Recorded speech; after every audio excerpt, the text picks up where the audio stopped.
Assalamualaikum warahmatullahi wabarakatuh. Anak-anakku, siswa-siswi SMA, SMK kelas 11 yang saya banggakan. Kali ini kita akan membahas materi PPKN, ancaman terhadap kedudukan Negara Kesatuan Republik Indonesia. Tujuan pembelajaran: siswa mampu memahami bentuk ancaman terhadap integrasi nasional.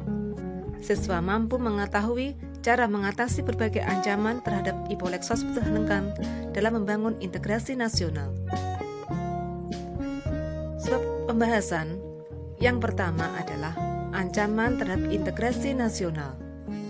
Yang kedua, strategi mengatasi berbagai ancaman terhadap Iboleksos Putuhanengkam dalam membangun integrasi nasional. Sebab yang pertama, ancaman terhadap integrasi nasional. Negara Kesatuan Republik Indonesia merupakan salah satu negara di dunia yang memiliki wilayah sangat luas dan strategis. Indonesia memiliki sumber daya alam dan sumber daya manusia yang melimpah. Selain itu, Indonesia memiliki keanekaragaman suku bangsa, budaya, bahasa, dan agama. Berbagai potensi dan kekayaan yang dimiliki Indonesia merupakan keuntungan, namun dapat pula menjadi ancaman bagi integrasi nasional. Ancaman tersebut dapat memecah belah persatuan dan kesatuan bangsa Indonesia. Ancaman terhadap NKRI adalah setiap upaya, pekerjaan, kegiatan dan tindakan, baik dari dalam negeri maupun luar negeri, yang dinilai dan atau dibuktikan dapat membahayakan keselamatan bangsa, keamanan, kedaulatan, keutuhan wilayah NKRI, dan kepentingan nasional di segala aspek, yaitu ideologi, politik, ekonomi, sosial budaya, maupun pertahanan dan keamanan. Ancaman di bidang ideologi: adanya pengaruh paham liberalisme dalam kehidupan masyarakat. Masuknya ideologi-ideologi yang tidak sejalan dengan Pancasila. Ancaman di bidang politik: dari luar negeri dapat berupa intervensi politik menggunakan isu hak asasi manusia, demokratisasi, dan penanganan lingkungan hidup. Dari dalam negeri berupa separatisme dan penggunaan kekuatan melalui pengerahan massa. Ancaman di bidang ekonomi: pasar Indonesia dibanjiri barang-barang dari luar dengan kualitas dan harga bersaing, sehingga berakibat terdesaknya barang lokal. Pihak asing semakin mudah menanamkan modal di Indonesia.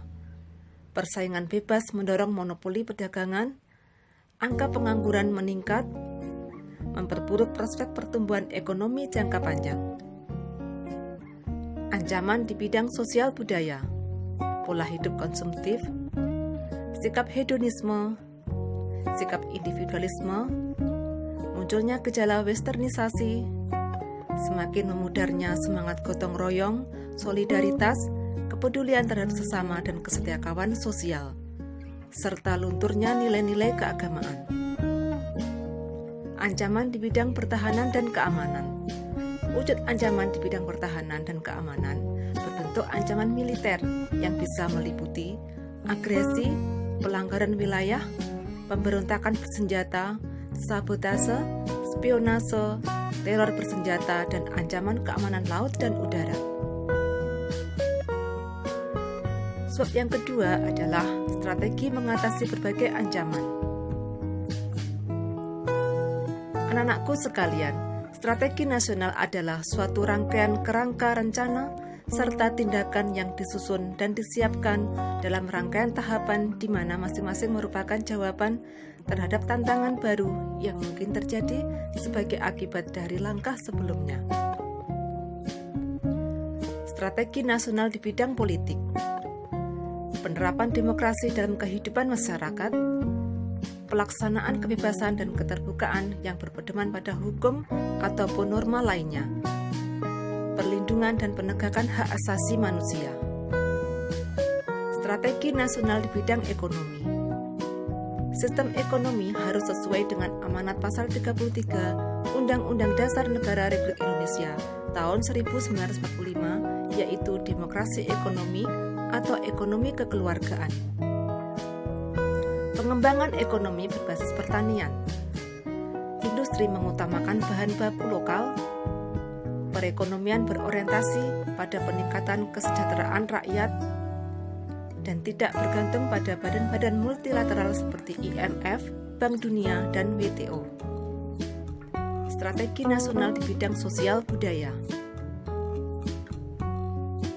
dilakukan dengan memelihara keseimbangan dan keselarasan fundamental, yaitu keseimbangan dan keselarasan antara manusia dengan alam semesta, manusia dengan masyarakat, manusia dengan Tuhan, serta keseimbangan lahir dan batin.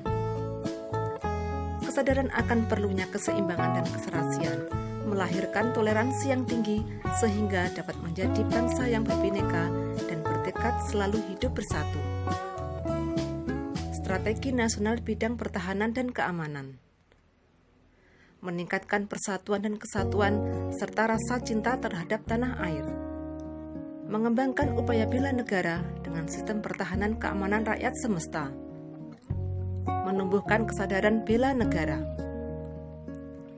Upaya untuk mengatasi berbagai bentuk ancaman bukan saja tugas dari pemerintah ataupun TNI, tapi merupakan tanggung jawab semua warga negara dengan cara ikut mendukung upaya yang dilakukan pemerintah demi keutuhan dan keselamatan bangsa dan negara Indonesia. Demikianlah anak-anakku materi yang saya sampaikan pada pertemuan kali ini. Semoga bermanfaat dan sampai berjumpa lagi pada pertemuan selanjutnya.